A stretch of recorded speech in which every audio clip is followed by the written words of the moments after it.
É isso aí, galera. Hoje a gente vai falar um pouco sobre o umedecimento do substrato no teste de germinação. Vamos passar alguns conceitos e depois algumas dicas práticas de laboratório, ok? Nós estamos aqui no laboratório do Núcleo de Pesquisa em Sementes do Instituto de Botânica e a ideia aqui não é falar tudo sobre o teste de germinação, mas apenas dar umas dicas sobre como umedecer o substrato que é usado no teste de germinação. Frequentemente se usam papéis de germinação, papéis próprios para o teste de germinação e também se usam substratos como areia e vermiculita. A quantidade de água necessária para umedecer esse papel, quando você pretende fazer um teste de germinação com uma espécie agrícola já conhecida e já prescrita nas regras para análise de sementes, você tem as regras para se fazer isso. Você tem a quantidade correta, gira em torno de 2 a 3 vezes o peso do papel, a quantidade, o peso de água que você deve colocar para umedecer. Você precisa umedecer porque o teste de germinação normalmente é feito com sementes secas, as chamadas sementes ortodoxas. Isso é um assunto que a gente vai dizer em outros vídeos, a diferença entre sementes ortodoxas e recalcitrantes, mas a maioria delas são sementes ortodoxas que têm em torno de 5 a 10% de água. Essa semente precisa chegar a um nível de 50% de água, valores próximos a 50% de água, para que o processo de germinação dê sequência e transforme a semente em uma planta. Em um teste de germinação, o que você vai fazer é umedecer esse substrato para que ele não fique nem com excesso de água, que pode prejudicar a germinação pela falta de aeração, por exemplo, ou com falta de água e que a semente não tem a quantidade necessária para desenvolver todos os processos que ela precisa nesse início.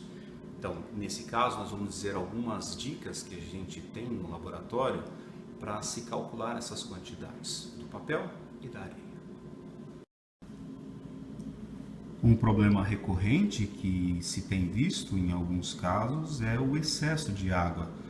Por exemplo, aqui ele não é tão aparente, mas se você inclina um pouco o teu gearbox, você vai ver a quantidade de água que está em excesso.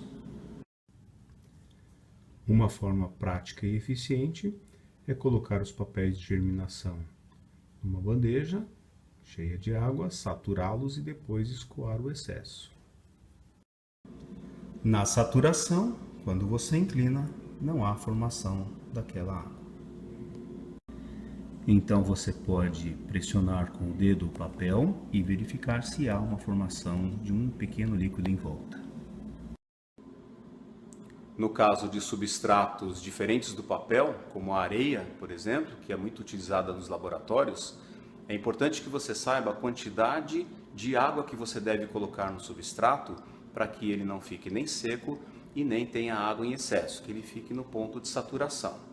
Para isso, você precisa fazer um cálculo da quantidade de água necessária para a saturação daquele lote de substrato que você tem, daquele lote de areia, por exemplo, que é o que a gente vai fazer aqui e vocês vão ver agora como é feito.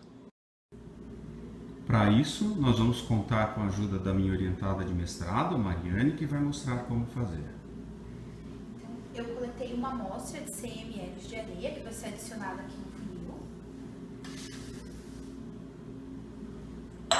E um volume conhecido de 200 ml de água, que vai ser adicionado para saturar o substrato.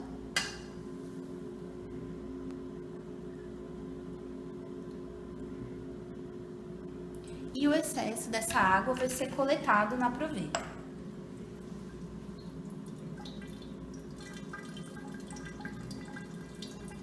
Ao final, nós vamos medir a quantidade de água que passou pelo funil e que não ficou retida na areia. Vamos ver como é que ficou isso? Então, em 100 ml de areia, a Mariane passou 200 ml de água. 150 ml de água ficaram na proveta. Então, esses 100 ml de areia ficaram saturados com 50 ml de água.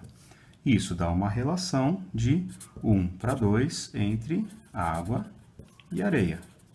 Agora, se eu quiser, então eu tenho estabelecida a relação água-areia desse meu substrato. Se eu quiser umedecer 200 ml de areia, por essa relação, então eu só preciso de 100 ml de água.